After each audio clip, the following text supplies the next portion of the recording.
د بېباک رایې ګرانو کتونکو په پښتونخوا کې بدامني غلاګانې بیا د ترقۍ عمله په نظر نه راځي. د کرپشن یو برمار دی، دوغله بیانیه ده. ځوان کل کوم طرف ته بوځي، د انډیا او د اسرائیلو ژبه استعمالیږي. نن چې دا ملک ټولې دنیا ورته نظر دی او په اسلام آباد کې یو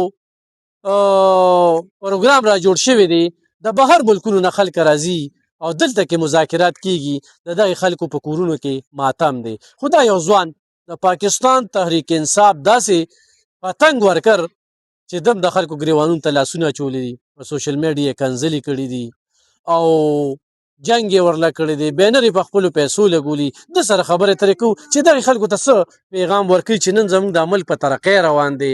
نن دا جنګونه دي مصر، ترکي، قطر، سعودي، یو ای ای، تر دې چې هغه ټرمپ بار بار وایي وزیر اعظم داسې او فیلډ مارشل داسې زموږ صفتونه کوي.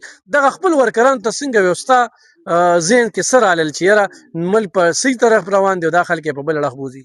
بالکل زه دې خلکو ته وایم چې دا کوم زمونږ اوس وزیر اعلی دی کوم تاسو ټول خلک یې ویني، ټول صوبایي ویني چې په پنجاب کې څنګه کارونه سټارټ دي ترقیاتي، او دلته کې سټارټ دي. نو خلکو اندازه به ورته وشي چې کوم صوبه کې کارونه کېږي.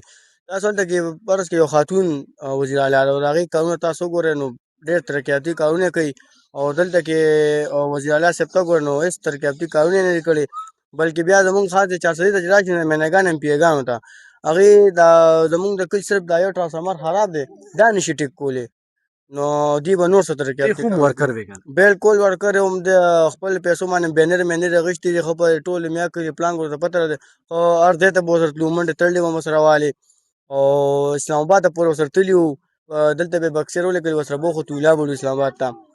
اوس چې زمونږ دا په مونږ دا دغه راغله بل هم ښه نقصان ورکړی دی. بالکل لارې بندې کړي، خلکو ته هم تکلیفونه ورکړي. بالکل هر ځای ته خو د هغې په بدله کې دا تاسو جاړئ. بالکل چې مونږ جاړو ځکه چې ټرانسفارمر دا درېیمه میاشت ده چې خراب شوی دی، یو ایم پي نشته چې زموږ د پوج کردار ته څنګه ګوره بیا چې دا فیلډ مارشل راغلی چې په دې لکۍ د لخپې ښودلې. بالکل دا ډېر ښه افسر دی او ملک تغذیې ترقۍ طرف ته روان کړی، خو داسې خلک دي چې هغې مخنیوي ورته کوي راکوي، خو انشاءالله چې کوم زموږ آرمي چیف دی ډېر نر انسان دی. خو دا وزیر اعلی شفیع جان دا ټول وایي چې موږ له خو دوی په رخایه ووټ راکړی، دوی په ترقۍ نه دی راکړی چې دوی موږ نه سړک غواړي. او دا نه موږ په رهایي نه دی ورکړی، دا ځکه چې رهایي خو قانون په دغه به کېږي، داسې نه کېږي چې یو سړی راشي او په ډایرکټ د سړی د جیله روباسي، ځکه قانون شته، ملک دی، قانون به چلي آیین دی. نو موږ ترقۍ د وجې ورکړي چې موږ ته څه کارونه وکړي دلته، خو یو کار یې موږ ته نه دی کړی. خفه یې چې په 9 مه یې د سرکاري ودانو ته ورونه بلول او د پاکستان له نقصان. بالکل په دې ټول خبرې ځکه چې دا خو زموږ خپل ملک دی او خپل ملک له موږ نقصان ورکړو.